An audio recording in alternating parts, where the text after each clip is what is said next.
Hung. And I'm Angela. And we are KaleidoWork.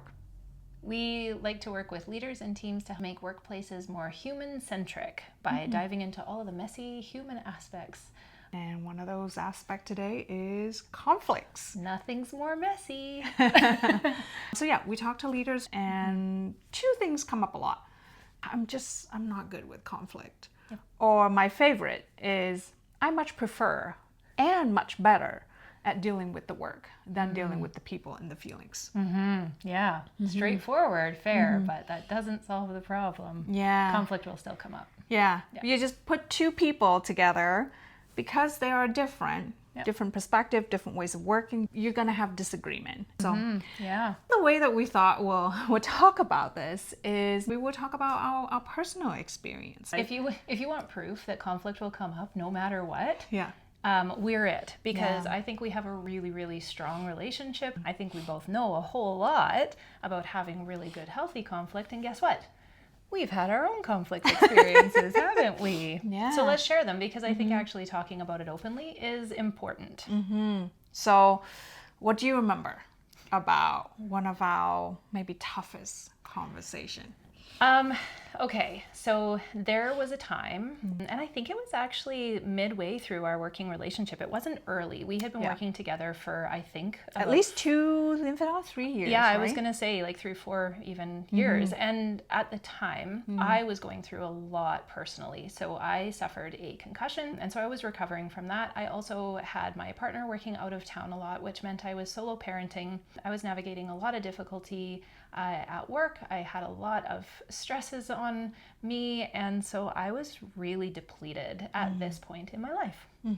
Yeah, and because I had more capacity, I was trying to take on more. I was trying to lighten the load for you, but resentment was starting to build because I was starting to do more and more, and I didn't feel like you were meeting me halfway or showing up for me as your partner. But I didn't say any of this. Right, and I wasn't showing up. So knowing that Hung was willing to take on everything and feeling very depleted myself, I just backed away because I was like, you know what? You're doing a great job of everything. In fact, you're doing a far better job than I can.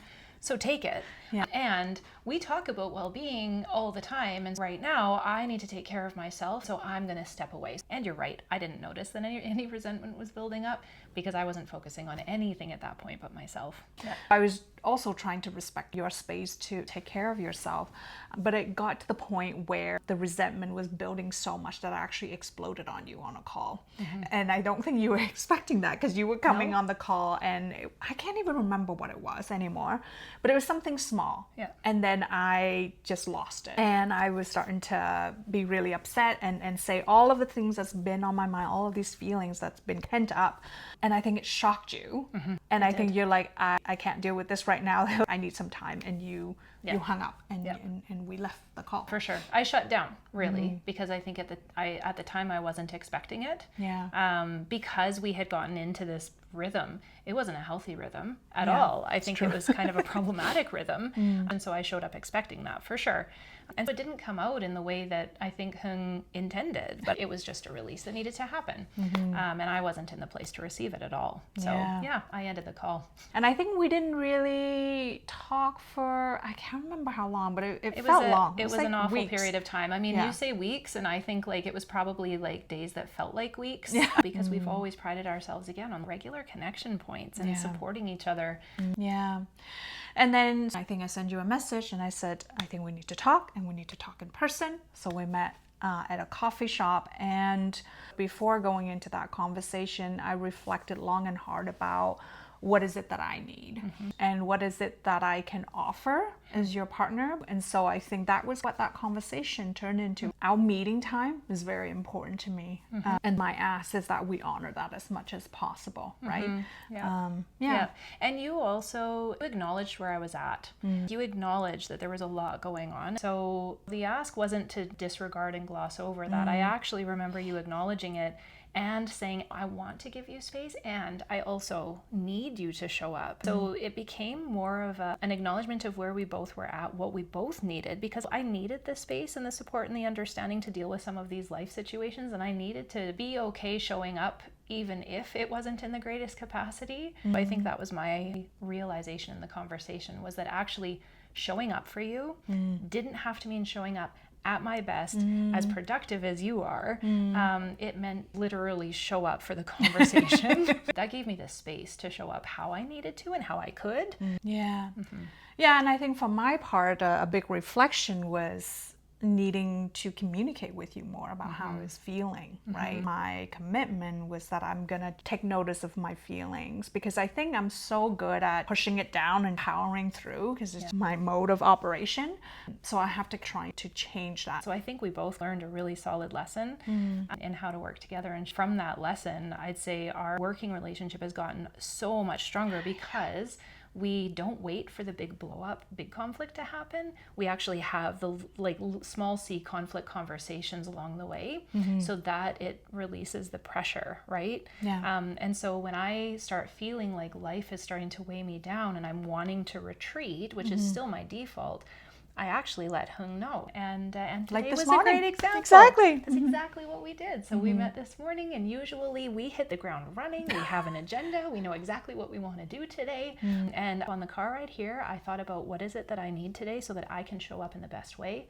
And I brought my yoga mat, and I said to Hung, listen, I need to ask you for 15 minutes. I need to do yoga this morning because I didn't do it, and I need it. And then I also asked for a little bit of work time where I could just listen to some music and I could really focus on getting a few things done. And that got me to a place where I could do everything that we needed to do today and show up in a good way. So. And it was beautiful. A lot of time, team thinks that a team with no conflict is a good team.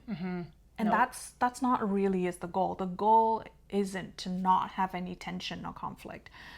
It's more about how do you actually surface this tension and what do you do with it. Yeah, I think the other lesson that comes out of this is that we can't wait until we feel comfortable with conflict to deal with it. Like if we embrace the fact that it's going to feel uncomfortable, it allows a conversation to happen. And sometimes even calling that out is helpful, right? So if you say, hey, I need to bring something up and it feels a little bit uncomfortable, but it's really important to talk about it because I want to make sure that our working relationship stays strong. Those kinds of things are really helpful. But this is a skill. And so leaning into it and practicing it is part of the game of building it.